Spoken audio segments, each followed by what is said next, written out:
알면 편한 심리학 알편심 오늘의 이야기 시작합니다. 안녕하세요. 심리상담연구소 마음을 거닐다 소장 마거입니다. 안녕하세요. 이것저것 다 아는 심리학 박사 대박사입니다. 저희 모마이 한 구절 이벤트 계속되고 있죠? 네. 모마이가 뭐냐 이러시면 안 되죠. 모든 마음에는 이유가 있다. 저희 책 이벤트 7월 11일까지 계속됩니다. 네, 많은 응모 부탁드릴게요. 요즘에 주변에 백신 맞았다 하시는 분들 많아지셨죠? 이럴 때는 꼭 나만 빼고 다 맞은 것 같은 그런 마음이 들 정도로 주변에 많으시더라고요. 근데 막 열나는 분들도 좀 계시고 어떤 분들은 아무 맞아요. 증상 없이 지나갔다 이런 분들도 계시고 그런데 만약에 여러분들 중에 맞으신 분이 있다면 잘 무사히 무탈하게 잘 지나가길 바랍니다. 네, 특히 이제 날씨가 많이 더워지고 습하고 이런데 건강 관리 잘 하시기를 바랍니다. 자, 오늘 주제를 얘기하기에 앞서서 좀 사례로 얘기를 나누면 좋을 것 같아요. 좀 놀랄만한 사례인데요. 저 놀랄 준비할게요. 네. 그 미래저축은행의 회장이었던 김창경이라는 사람 들어봤어요? 아니요, 저는 낯선 인물인데요. 이 사건이 일어난 지 좀 시간이 흘렀는데요. 2012년에 이 사람이 회사 돈 200억 원을 빼서 중국으로 밀항하려다가 잡혀서 그게 뉴스가 됐었어요. 200억? 네네. 그러니까 그 저축은행에서. 근데 더 놀라운 것은 이 사람이 1980년대에도 뭔가 깜짝 놀랄 그런 사기를 쳤더라고요. 아, 그러니까 이미 사기를 친 전적이 있는 사람이었는데 이 저축은행 회장이 된 거였어요? 네네. 근데 그 사기가 그냥 뭐 우리가 흔히 생각하는 사기가 아니라 약간 와 저럴 수도 있어 이런 사기예요. 뭐예요? 이 사람이 사실은 서울대 법대를 다니지도 않았는데 서울대 법대생 행세를 하고 다녔던 거예요. 되게 간 크다. 네. 근데 문제는 뭐냐면 거기 서울대 법대생들도 이 사람이 같은 학생인 줄 알았던 거예요. 그래서 심지어 무슨 복학생 모임인 법우회라는 데서 그 모임 대표도 하고. 그러니까 실제 강의실에도 갔던 거예요? 그러면? 강의실에서 수업도 듣고. 그러니까 학생이 아닌데 학생인 척 하면서 학교를 다녔다는 거군요. 네, 그리고 무슨 동아리 활동도 다 하고. 이런 식으로 하니까 사람들이, 우리 저기 동기인가 보다 이러면서 같이 지냈던 거죠? 근데 사실 그렇잖아요. 대학 다닐 때 너 학생증 좀 보여줄래? 뭐 이런 거 안 하고 그러니까요. 그냥 옆에 앉아있으면 나 몇 학번 누구야? 이러면 그러려니 하면서 다니니까. 그리고 심지어 복학생이니까 모를 수도 있네. 형 군대 갔다 오셨어요? 뭐 이럴 수 있는 거죠. 근데 또 놀라운 것은 이 사람이 또 결혼식을 하는데 그 서울대 법대 교수가 주례까지 섰대요. 대박. 그리고 막 그 친구들도 오고. 그러니까 완전 서울대 법대생 행세를 제대로 한 거죠. 그 인싸. 아싸도 아니고 인싸. 그럼 결혼할 때도 당연히 서울대 법대생이라는 그런 사회적 신분을 좀 이용한 거였어요? 그렇죠. 그래서 왜냐하면 결혼할 때 그러니까 그 신분이 있으니까 또 좋은 혼처를 또 찾아가지고 결혼을 한 거예요. 그렇죠. 우리 사회가 또 서울대 법대에 대한 그런 신뢰가 있잖아요. 또 특히 그 몇십 년 전에는 더. 그래서 모 병원의 이사장 딸하고 결혼을 했대요. 와우, 사기 결혼이네요. 그렇죠. 근데 이제 이 사기 생각이 밝혀진 게 뭐였냐면 졸업 앨범을 만드는 과정에서 얘가 없는 거예요. 그럼 사진을 찍었다는 사진도 얘기예요? 찍었고 웬일이야. 근데 이 학적부랑 대조를 하잖아요. 근데 학생은 없는 거야. 그래서 밝혀진 거죠. 이 사람, 그 김창경이라는 이 사람 좀 이상하다. 왜냐면 자기는 학생이 아니라는 걸 알았을 거 아니에요. 네. 그럼 사진을 찍지 말았어요,지. 그러니까요. 이제 안 찍으면 또 이상하니까 이상하고 또 거기 거구나. 도취됐겠죠. 그래서 그거를 가짜 대학생인 걸 알아내가지고 이제 발각이 됐는데 그때는 이미 결혼해서 그 아내 되는 분이 임신 7개월이니까 이것도 무르지 못하는 거예요. 어떡해. 그래서 계속 그냥 산 거죠. 그리고 그 당시에는 또 이혼이 되게 큰 일이고 이러니까 또 그 집에서도 쉬쉬하면서 그냥 살면서 또 부잣집 사위니까 또 나름 서포트를 받았겠네요. 서포트를 받아서 이것저것 사업을 하다가 나름 또 성공을 했어요. 또 수완이 있나 봐요. 이 정도 거짓말을 칠 정도면 뭔가 깡이 있는 거죠. 그러니까요. 그러다가 IMF 때 어떤 망했던 상호 신용금고를 헐값에 사들여서 이 미래저축은행이라는 걸 만들었는데 뭐 이런 식으로 사기치는 사람이 제대로 사업을 했겠어요? 아니 근데 이 모든 게 발각됐을 때 그 서울대 줄에 서신 교수님 어쩔 거예요? 그분이 그걸 아니나 다를까 그걸로 충격받아서 그 이후로는 주례를 안 섰대요. 너무 진짜 소름 돋을 것 같아. 자기 학생이라고 믿고 주례까지 서줬는데 이 모든 게 거짓이었고 거짓된 인생을 축복해줬다라는 게 되게 소름 돋았을 것 같아요. 그런데 웃긴 거는 또 그 무슨 동문회 같은 데서도 동창회 그런 데서 이 사람을 또 내쫓지는 않았대요. 그러니까 왜냐하면 또 돈 많은 집에 이제 장가를 가서 뭔가 사업을 하고 이러니까 그냥 뭐 이런 사람이 우리 동문회에 있어도 괜찮겠다 해가지고 그런 동문회에 또 버젓이 나오고 사람들도 그냥 뒤에서 수근수근은 거리지만 뭐 내쫓지도 않고 그랬다는 거예요.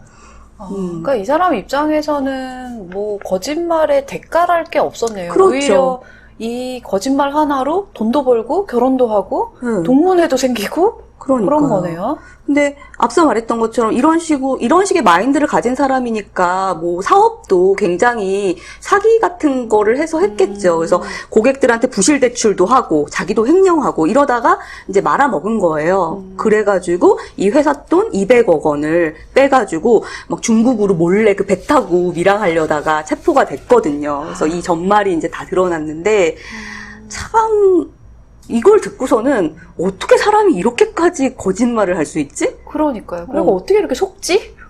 그러니까요. 이렇게 뻔한 거짓말을 이렇게 오랜 기간 할 수 있나 이런 생각이 드네요. 네.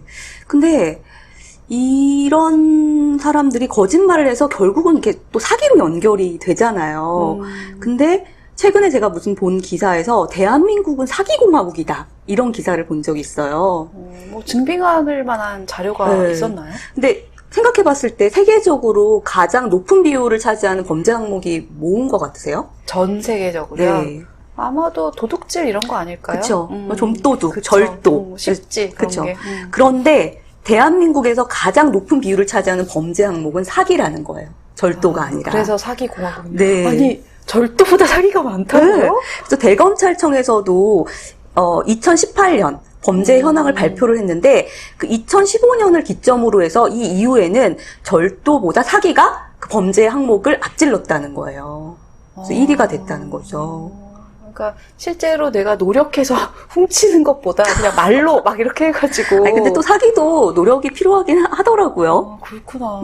그리고 심지어 세계보건기구에서도 대한민국이 OECD 37개국 회원국 중에서 사기 범죄율이 1위라는 오명을 발표를 했습니다.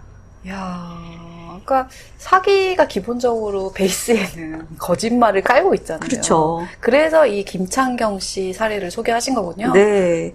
그래서 이제 이 거짓말. 그래서 오늘은 저희가 거짓말을 예전에도 한번 다루긴 했는데 오늘은 그 중에서도 리플리 증후군이라는 걸 소개하려고 해요. 요즘에 심상치 않게 이렇게 입에 오르내리더라고요. 이 리플리 증후군이라는 게. 네. 근데 물론 사기를 저지르는 사람들이 다 리플리 증후군에 해당하는 건 아니지만 굉장히 보면은 제가 요즘에 범죄 관련 채널을 되게 많이 보고 있거든요. 그게 빠져 있어가지고.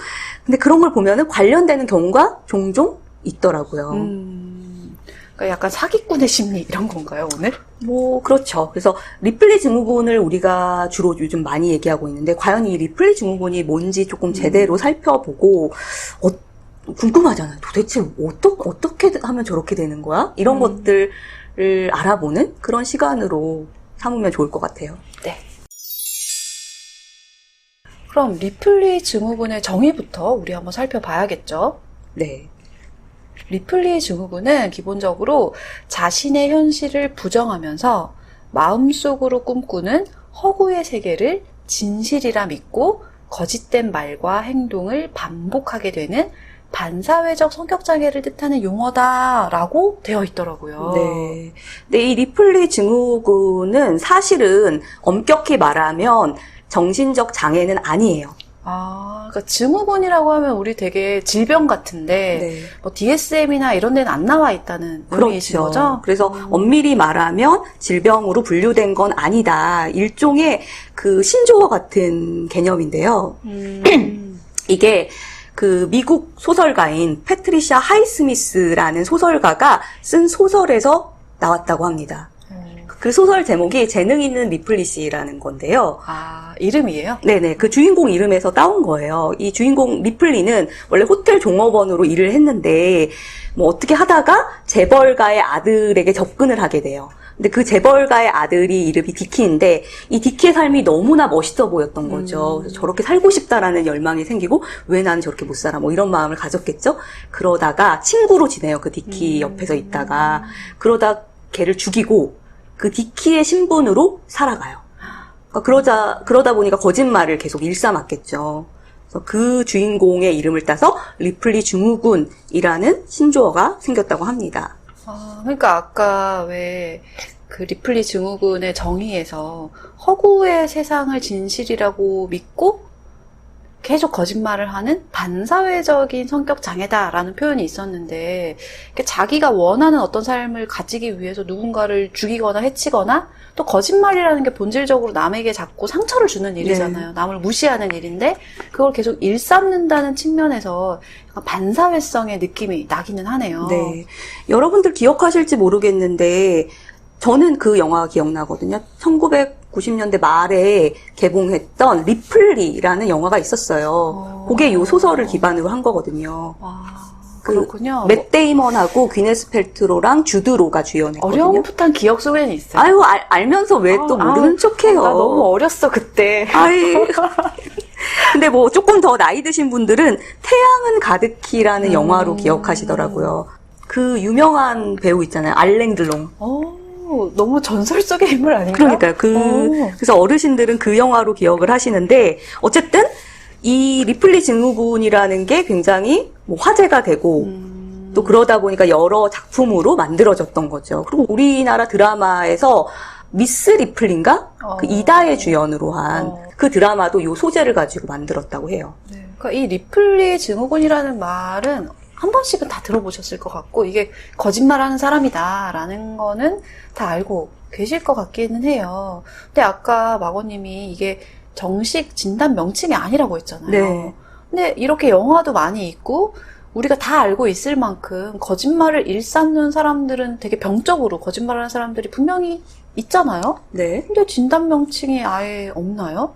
근데 요거랑 비슷한 게 하나 있는데요. 공상허언증이라는 거예요. 공상허언증이요? 네. 그러니까 공상허언증은 그러니까 공상을 진짜로 믿는 거죠. 그러니까 그 리플리 증후군은 자기가 거짓말을 해놓고 그 거짓말에 심취해서 그거를 믿게 되는 현상을 가리킨다면 이 공상허언증은 현실 지각력이 없는 거예요. 현실 검증력이 없어서 진짜 그렇게 믿는 거예요. 그리고 그걸 얘기하는 거고. 근데 누가 봐도 이건 거짓말인데? 이런 느낌이 드는 거죠. 그러니까 남들이 볼 때는 거짓말처럼 보이지만 이걸 하는 사람 입장에서는 진짜 자기가 그렇다. 예를 들면은 막 자기가 무슨 첩보 요원이라서 비밀 임무를 수행하고 있고 이런 망상을 갖고 있고 그래서 그렇게 말할 뿐인 게 공상허언증이고, 네. 리플리 증후군은 자기가 첩보 요원이 아니라는 거 알지만 있어 보이려고 혹은 누구를 협박하기 위해서 나 첩보 요원이야 막 이런 식으로 말하다 보고 네. 또 이렇게 계속 행세를 하다 보니 진짜 자기가 그런 것처럼 살고 있는 네. 그런 사람은 또 리플리 증후군이고 그쵸. 이렇게 구분을 할 수 있는 거네요. 네네. 그러니까 리플리 증후군은 현실 검증력이 있어요. 그래서 처음에는 자기가 거짓말하는 걸 분명히 알고 있지만 이게 사람이 인지라는 게 계속 거짓말을 하다 보면 뭐가 현실이고 뭐가 거짓인지 막 이제 헷갈리는 순간이 오잖아요. 그 지경까지 간다는 거죠. 그러니까 공상허언증은 질병인데 리플리 증후군은 질병으로 아직까지는 진단되지 않는다는 그 이유를 알 것 같기도 하네요. 그러니까 현실 검증력이 없어서 정말 분간이 안 돼서 말하는 것과 의도적으로 거짓말을 하는 것은 되게 다를 테니까요. 네. 그러니까 그래서 이 리플리 증후군을 조금 넓게 볼 필요가 있을 것 같아요. 왜냐하면은 그 사람이 이거를 진짜로 이 거짓말을 하다가 진짜 그 허구의 세계를 믿고 있는지 아닌지는 우리가 판단하기가 되게 힘들거든요. 믿는 척 할 수도 네. 있으니까. 그래서 이 리플리 증후군을 이 거짓말을 진실로 믿게 되는 증상, 여기에 방점을 찍기보다는 이 사람이 거짓말을 계속 반복해서 하다 보니까 양심의 가책이 없어지고 그래서 거짓말을 굉장히 너무나 태연하게 잘하는 그런 상태? 그 증상으로 보는 게 좀 더 맞을 것 같아요. 근데 이 리플리 증후군 하면 저는 개인적으로 제일 궁금한 게 도대체 왜 이렇게 거짓말을 하지? 어떻게 이럴 수 있을까? 이게 너무 궁금하거든요. 그렇죠. 모든 분들이 그럴 거예요. 근데 이게 질병으로 구분된 게 아니라서 원인이 명확하게 밝혀진 바는 없어요. 그러나 크게 두 가지 원인으로 추정을 하고 있는데요. 첫 번째는 굉장히 성취 욕구는 크지만 그것을 받쳐주지 못하는 환경이나 능력 때문에 이제 피해의식이나 열등감에 사로잡히게 되는 거죠. 그래서 조금씩 거짓말을 하게 되는 경우라고 볼 수 있어요. 그러니까 기본적으로 되게 성취 욕구가 크니까 웬만한 현실적인 성취로는 만족이 안 되고, 그런데 그렇게 큰 성취를 할 만한 역량은 없으니까 성취를 크게 하려면 엄청 노력해야 되잖아요. 그렇죠. 근데 그 노력하는 것보다는 거짓말해서 이룬 것처럼 보이는 게 더 쉽다는 그런 의미군요. 네. 그래서 자신이 꿈꾸는 이미지를 본인의 모습에 대입해서 그러다 보면은 또 사람들 반응도 좋고 이러니까 거기서 얻는 만족감이 느껴지잖아요. 그러니까 그 만족감이 계속 보상을 주면서 강화되는 거죠. 그러니까 그런 거 떠올려요. 어렸을 때 왜 어디 안 가봤는데 가봤다 그러고 안 먹어봤는데 먹어봤다 그러고 이런 거짓말을 했던 순간들이 사실 네, 다 어린 시절에 있죠. 이런 거였던 것 같아요. 네. 좀 더 뭔가 대단한 걸 내가 가진 사람처럼 보이고 싶은 그런 욕망에 그런 사소한 거짓말들을 내뱉었는데 그게 습관화되고 더 커지면 리플리 증후군이 될 수도 있는 거네요. 네. 그리고 이제 그 첫 번째와 비슷한데요. 그 자기가 갖고 있는 특성들 있잖아요. 뭐 성격이라든지 환경이라든지 가정상 또는 금전 상태 이런 것을 현실로 받아들이고 싶지 않은 어떤 컴플렉스가 발동해서 어떤 자기가 원하는 이미지로 도피해버리는 거죠. 이게 딱 맞는 예시는 아니지만 그 스카이캐슬의 그 염정아 아갈머리 배우가 네, 연기하셨던 그 캐릭터도 사실 그렇죠. 되게 가난한 집 딸인데 네. 그런 자기 자신을 전혀 이렇게 드러내고 싶지 않고 이러니까 가짜 부모님 역할을 해서 결혼도 하고 네, 그 자식들한테까지도 그렇게 속인 그러니까 그런 경우라고 할 수 있겠죠. 그러니까 자신의 콤플렉스를 감추기 위해 하는 행위라고도 볼 수 있는 거군요. 그 두 가지 1번 원인이나 2번 원인이 비슷한 맥락을 가지고 있어요. 결국은 도피하는 거죠. 그러니까 있는 그대로 내 모습을 인정할 수 없을 때 거짓말로 도피한다. 이렇게 정리할 수 있겠네요. 네. 근데 이 리플리 증후군을 겪는 사람들이 기본적으로 좀 비슷한 공통점이 있다면서요? 네. 몇 가지 얘기를 나눠보면, 이제 첫 번째로는 현재 본인의 삶이 만족스럽지 못하겠죠. 그렇죠. 지금이 만족스러우면 굳이 거짓말을 할 필요가 없으니까요. 그렇죠. 그리고 타인이 자신을 인정하길 원하는 마음이 크고, 관심의 욕구가 굉장히 커요. 그러니까 우리가 흔히 관종이라고 얘기를 하죠. 근데 이제 관심을 내가 가만히 있어도 받는 환경에 있다면 굳이 거짓말을 할 필요가 없을 텐데 아까 현실이 만족스럽지 않다라고 한 것처럼 관심받을 만한 일이 없다고 느끼니까 억지로라도 관심받은 일을 만들어버리는 거네요. 네. 그리고 본인의 의견이 받아들여지지 않으면 굉장히 크게 화를 내요. 근데 이 지금 말씀해 주시는 특성들이 우리가 자존심만 부리는 사람들 네. 특성하고 조금 비슷하네요. 맞아요. 자기 자신에 대한 존중은 없고. 원래 자존심만 부리는 사람들은 속이 좀 허한 경우가 있잖아요. 이 사람들도 속이 허하니까 자꾸 거짓말로 채우려고 하는 거니까 비슷한 맥락의 특성을 가지게 되는 것 같아요.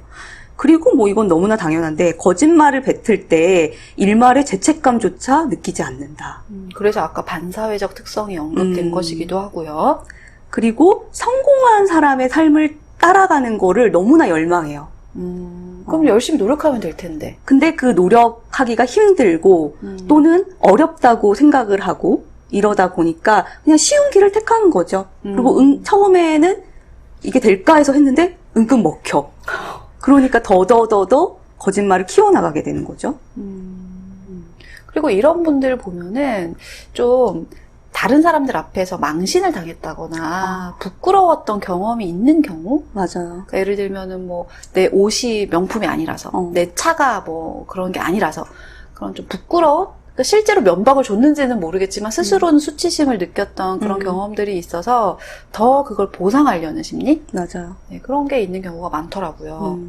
그리고 좀 외로움을 많이 타는 성격. 그렇다고 여러분 외로움을 많이 탄다고 다 리플리 증후군은 아닙니다. 리플리 증후군을 겪는 사람들이 이런 특성을 가지고 있다는 거죠. 네, 외로움을 상대적으로 많이 느끼고 또 실제 타인과의 어떤 교류 장면에서도 그렇게 원활하지 않은 네, 좀 또 고립된 상황에 오랫동안 방치되어 있는 그런 경우도 좀 많다고 해요. 그리고 현실 도피 욕구가 굉장히 강하죠. 그러니까 종합적으로 생각해보자면 불만족스러운 현실을 살고 있는데 나는 여기에 도저히 만족할 수가 없고 어디론가 가야 되는데 갈 만한 역량이나 능력은 없다고 느끼고 좀 손쉬운 방법, 거짓말을 탁 시작했는데 그게 의외로 잘 효과를 발휘하고 강화되고 그리고 그런 사람들은 자기가 그런 거짓말을 안 하고 있는 그대로 보여주면 나는 되게 수치스러운 사람이다라는 그런 믿음이 비합리적 신념이 있는 거죠. 그러니까 거짓말로 덮어야 나는 인정받을 수 있다. 이렇게 생각을 하니까 거짓말을 하는 동기가 더 커지겠죠. 그러니까 리플리 증후군까지는 아니더라도 저만 해도 뭐 SNS 같은 거 할 때 보면 내가 하고 있는 경험 중에 가장 멋지고 가장 행복하고 좋은 거를 공유하게 되잖아요. 근데 그런 걸 공유했을 때 사람들이 훨씬 더 반응이 많고 좀 더 내가 괜찮은 사람이 된 것 같은 그런 기분이 느껴지기도 하고요. 근데 이제 좀 기능적이고 정상적인 경우에는 내가 한 경험 중에 좋은 것들을 보여주는데 그쵸. 리플리 증후군이나 좀 병적인 수준에 가면 이 경험을 하지도 않았으면서 보여주기 위해서 남의 거를 가지고 온다든지 네. 그래서 사진 도용을 한다던가 남의 차 앞에서 막 그렇죠. 사진을 찍거나 아니면 심지어 집도 자기 집이 아닌, 요즘에 에어비앤비 많이 하잖아요. 그래서 그렇게 멋진 집을 빌려가지고 마치 자기 집인 양 사진을 찍어요. 그리고 태그 올리고. 맞아. 근데 그런 사례가 엄청 많더라고요. 네, 그래서 요즘 유튜브에서도 그런 유튜브에서 유행하는 집들이 있어요. 뭐 소위 뭐 롯데 뭐 거기 있잖아요. 롯데, 시그니처 뭐 시그니엘. 시그니처가 아니라 시그니엘. 안 살아봐서. 나도 안 살아봐서 모르는데. 아무 그런데 마치 자기가 입주민인 것처럼 행세하다가 막 들통나서 망신하고 이런 것들을 몇 번 본 적이 있거든요. 그러니까 SNS라는 게 속이기가 굉장히 쉽잖아요. 그냥 사진으로 인증하고 이런 거니까. 네. 그러니까 SNS가 또 그런 걸 더 많이 부추기는 것 같아요. 그렇죠. 그러니까 참 공허하다. 이 공허함을 보여지는 것들로 채우려는 특성을 가진 사람들이 거짓말에 빠지기도 한다. 네. 그리고 이제 이 사람들이 뭐 처음에 거짓말을 하게 되는 것까지는 좀 이해될 수 있어요. 왜냐면 우리도 뭐 거짓말 안 하고 살진 않잖아요. 그런데 이게 계속 하다 보면 참 이거를 끊기가 어렵겠다라는 생각이 드는 게 거짓말로 쌓아 올린 성을 그 성 안에선 자기는 공주잖아요. 왕자고. 그러니까 그 성을 무너뜨리는 게 너무 두려울 것 같은 거예요. 그래서 주변에서 그렇게 발각돼도 심지어 발각돼서 망신을 당하는데도 또다시 거짓말을 해서 자꾸 그 성을 더 견고하게 만들고 있더라고요.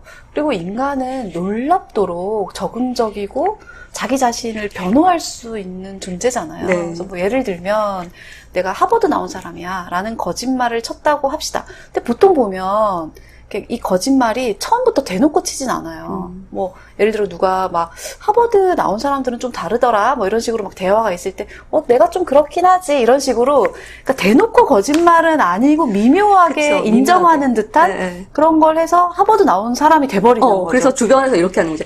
걔 하버드 나왔대. 저 실제로 그런 거 본 적 있거든요. 그러니까 A를 두고 걔 하버드 나왔대 이렇게 얘기를 하는 거예요. 그래서 그래? 라고 했는데 알고 봤더니 걔 A는 하버드 나오질 않았고 약간 그런 뉘앙스를 풍긴 거예요.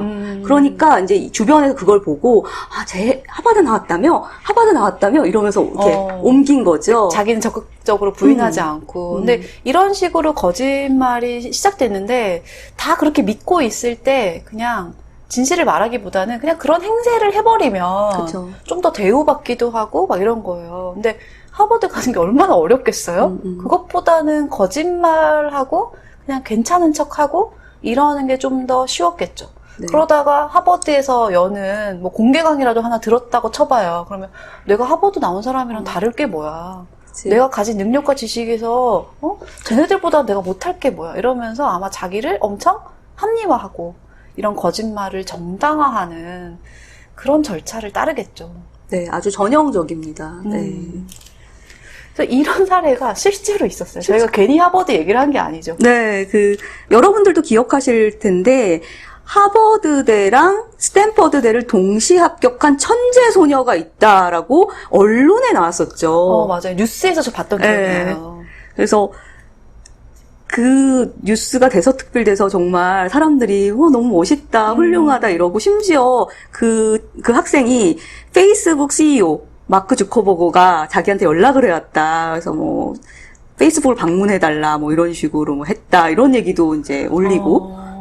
그리고 막 합격증도 보여주고 그러지 않았나요? 위조한 합격증. 그러니까 알고 봤더니 이 학생이 그렇다고 막 아예 공부 못하는 애도 아니었더라고요. 꽤 공부를 잘하는 애인데 아마도 압박이 굉장히 컸던 것 같아요. 굉장히 자기가 되게 대단한 사람이어야 된다라는 그런 강박 압박이 커서 이런 일을 저지르지 않았나, 이런 생각이 들어요.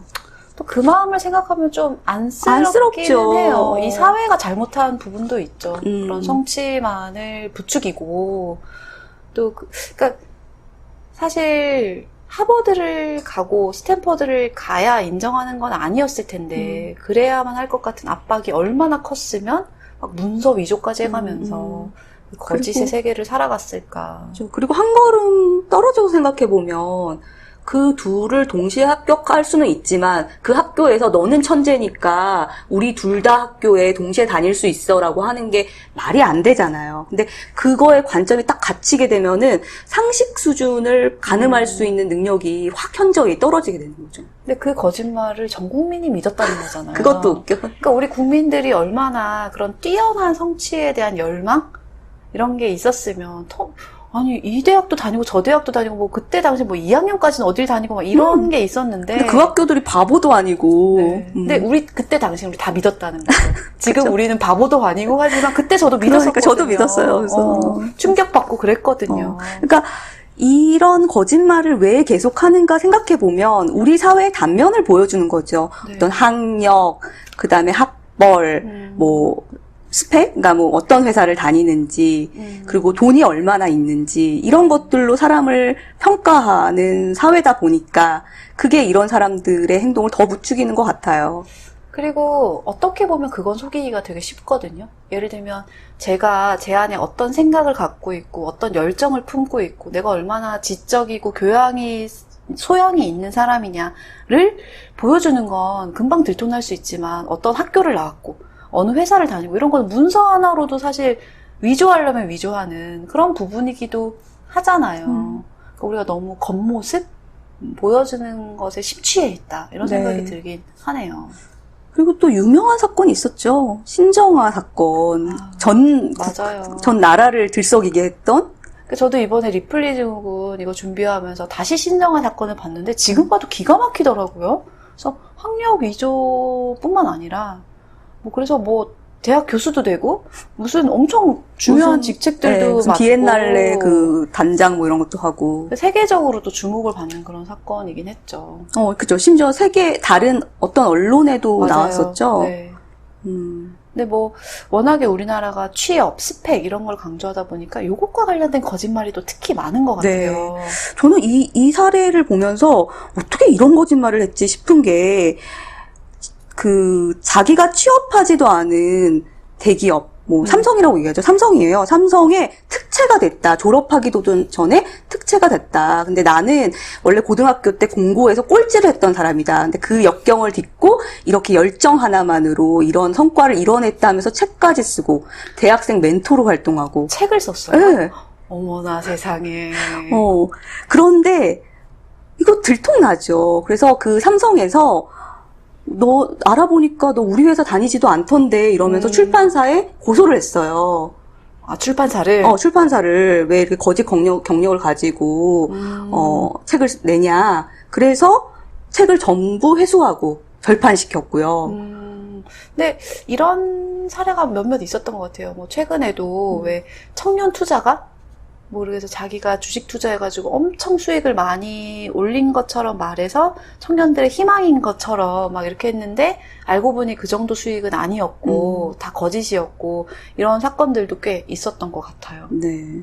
그리고 또 이것도 참 어마어마한 거짓말인데 자기가 대학병원 의사라고 사칭을 해서 결혼을 했어요. 근데 그냥 일반 사람하고 결혼했는데 이제 주변에는 내가 대학병원 의사고 내 시댁은 재벌이다. 이래가지고 돈을 투자하면은 굉장히 많이 불려주겠다. 이래가지고 주변 사람들한테 심지어 건물의 경비원한테도 수천만 원에서 수억 원을 투자받아가지고 사기를 벌였대요.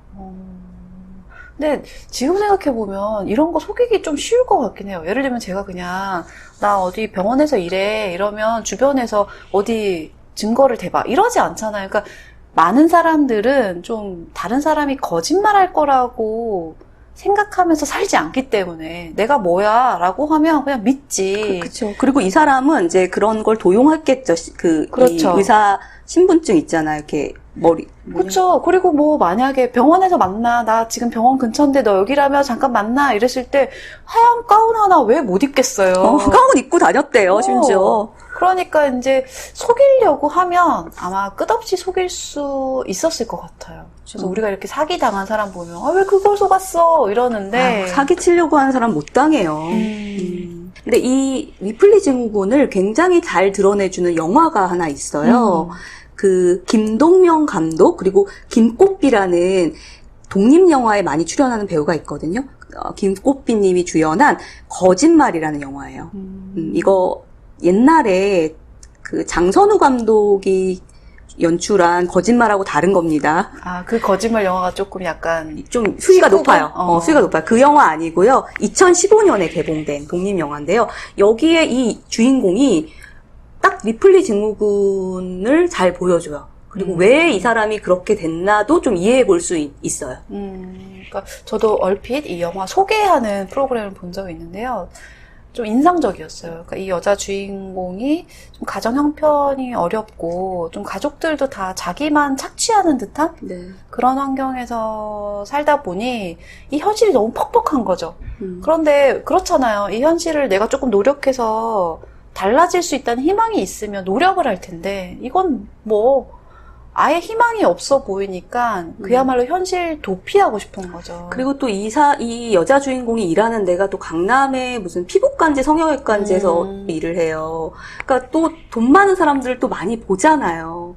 그러니까 너무 대비되면서. 대비되고 또 아까도 얘기했지만 리플리 증후군을 겪는 사람들의 특징이 그런 자기가 원하는 열망하는 사람들을 따라하고 싶어 한다 그랬잖아요.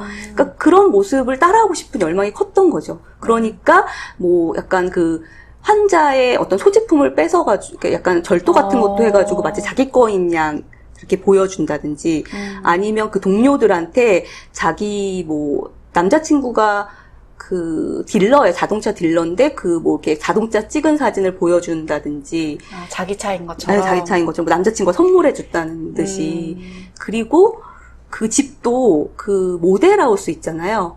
거기를 또 뭐 되게 대담하게 들어가가지고 거기서 자기 집인 양 막 술 먹고 사진 찍고 이래가지고 또 동료들한테 막 여기 우리 집이라고 이렇게 보여주고. 아, 그 장면 본 것 같아요. 옷 같은 것도 사실 부자들이 입는 옷은 좀 다르잖아요. 그래서 뭐 백화점 같은 데 가서 사서 한번 입고 환불하고 뭐 그런 장면들 본 것 같아요. 아, 그리고 이제 이 남자친구한테 이제 거짓말이 들통나고 어떻게 뭐 이렇게 갈등을 겪다가 결혼을 뭐 하기로 하나요? 그랬는데 그 가전제품 사는 데서 가전제품 냉장고를 사려고 하는데 약간 이렇게 주저주저 하다가 약간 그 점원이 뭐라고 얘기한 거에 좀 발끈했던 것 같아요. 나 이런 사람이야. 내가 이것도 못 살 것 같아. 이런 마음이었을까요? 네, 그래서 긁어버려요.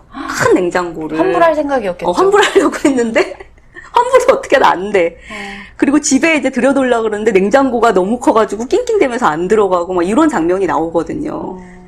그러니까 되게 그 거짓말을 하면서 살아야 되는 그 삶도 참 안타깝기도 하지만 결국에는 그 거짓말의 대가를 좀 치르기도 하잖아요. 그 영화에서는. 그래서 리플리 증후군을 좀 이해하고 싶으신 분들은 이 영화 괜찮을 것 같아요. 네. 근데 그렇다고 해서 이제 우리가 그 상황도 좀 거짓말을 하게 되는 그 사람의 현실적 삶의 팍팍함도 이해된다 하지만 그런 현실에 있는 사람들이 다 거짓말을 하면서 리플리 증후군을 겪는 건 아니잖아요. 그러니까 그렇죠. 정당화될 수는 없다라는 거. 그러네요. 그러니까 오죽 퍽퍽하면 거짓말했겠냐라고 일면 이해를 하지만 특히 무엇보다 이 거짓말로 피해보는 사람이 늘 생기더라고요. 그러니까요. 그러니까 자기가 이제 뭐 허영심을 채우기 위해서 아니면 뭐 인정받기 위해서 그냥 단순한 개인적인 거짓말로 끝나면 사실 사람들 주변에 보면 다 알잖아요. 아, 이거 딱하네. 이렇게 보면 되지만 이게 다른 사람한테 정신적, 금전적 피해를 주니까 그게 문제인 거죠. 어떻게 피하죠? 이렇게 작정하고 거짓말 하는데 피할 수 있나요? 뾰족한 수가 사실 없죠. 그런데 이런 경우 있죠. 조금만 좀 들어보면은 말이 안 되는 경우들이 있어요. 그럴 아까 때 뭐 하버드와 스탠퍼드를 동시에 다닌다 이런 거. 그리고 뭐 나 뭐 누구 친구야. 누구 뭐 되게 유명한 사람 친구야 하면서 예를 들면 뭐 연예인이라든지 스포츠 스타랑 찍은 사진을 보여줘요. 근데 그거는 그냥 팬하고 같이 찍는 그런 것도 있잖아요. 근데 대단히 뭐 이런 거 있잖아. 이런 사례가 있었는데 나 흥민이 친구야. 뭐 흥민이한테 지금 뭐 국제전화 걸면 걔가 받을 수 있고 뭐 이런 식으로. 손흥민 씨 무슨 죄? 손흥민 친구가 그렇게 많아요, 주변에 보면. 그럴 때 좀 약간 자각을 갖고 의심을 해야 되고. 두 번째는 사기 당했을 때 이렇게 자책감을 느끼는 경우가 많거든요. 근데 앞서 저도 말했다시피 사기 치려고 하는 사람은 못 당한다 그랬잖아요. 그러니까 너무 자책하지는 말으시라. 이런 말씀 드리고 싶어요. 근데 이제 우리가 혹하는 순간들을 떠올려 보면 이렇게 되게 유명한 사람 친구라고 한다든지 아니면 돈 벌게 해주겠다든지 이렇게 우리가 가진 욕망? 우리의 기대? 이런 걸 탁 건드리는 거잖아요. 그렇죠. 그러니까 그런 경우는 좀 자기의 욕망, 욕심을 좀 점검해 보실 필요가 있어요. 그러니까 예를 들면은 막 굉장히 고리로 뭐 돈을 투자하면은 그거를 불려주겠다 하면 어머 이런 말도 안 되는 좋은 기회가 어떻게 나한테 오지? 그렇게 좋은 기회면 지들끼리 해먹고 지 가족들끼리 해먹으면 되지 왜 나한테까지 이런 게 와? 근데 그럴 때는 또 이렇게 말한다 막 내가 너니까 말해주는 거야. 내가 정말 널 너무 소중하게 생각해서 내가 딴 사람한테 아무한테도 말 안 했는데 너니까 말해주는 거야. 이런 멘트 들어가면 100% 사기죠. 근데 그쵸. 그런 기회는 없어요. 나한테만 말해주는 기회는 없죠. 그럼요. 그리고 진짜 좋은 기회면 그냥 자기가 해먹고 말죠. 왜냐면 사람들은 남을 위해서 그렇게 살진 않아요. 그러니까 내 욕심 때문에 눈만 조금 크게 뜨면 보일 만한 진실을 내 욕심이 가리고 있는 건 그쵸. 아닌지 내가 알아. 믿고 싶어서 믿는 경우도 있어요. 그래서 그런 것들을 좀 살펴보시는 게 요런 리플리들에게 사기당하지 않는 방법 중에 하나가 될 것 같아요. 뭐 리플리 증후군의 사례나 뭐 이런 것들을 말하자면 아마 끝이 없을 것 같아요. 근데 우리 뭐 청취자분들 대부분은 리플리 증후군까지는 아니더라도 뭐 저만 해도 그렇고요. 때때로 그냥 쉽게 그냥 거짓말 혹은 아닌 척 그런 척 좀 있어 보이는 네, 척? 요즘에 그 그렇게. 있어빌리티 이런 게 유행이잖아요. 그렇게 하고 넘어가고 싶은 유혹에 늘 시달리는 건 사실이잖아요. 네. 근데 그거는 굉장히 손쉬운 방법일 수는 있지만 그게 진짜 나는 아니다. 그리고 그렇게 살다 보면 계속 더 공허해져요. 공허함의 끝은 없거든요. 그러면 더 큰 거짓말을 해야 되고 또 자기를 파괴하게 되는 그런 지경까지 가게 된다는 거를 좀 명심 기억하시면 좋을 것 같아요. 네. 그럼 오늘 알편심 리플리 증후군에 대해서 얘기를 했는데요. 이런 게 있다. 그리고 이런 사람들도 있고 이런 사람들의 마음은 굉장히 공허하다. 그리고 우리가 할 수 있다면 이 사회의 시스템, 보여지는 것들에 열광하고 그것이 전부인 것처럼 매달리는 우리 모두의 어떤 마음에 대해서 좀 점검해보는 계기가 됐으면 하는 생각입니다. 네. 끝으로 자기 자신에게만은 그리고 내게 소중한 사람에게만은 진실된 모습으로 살아가는 한 주 되시길 바랄게요.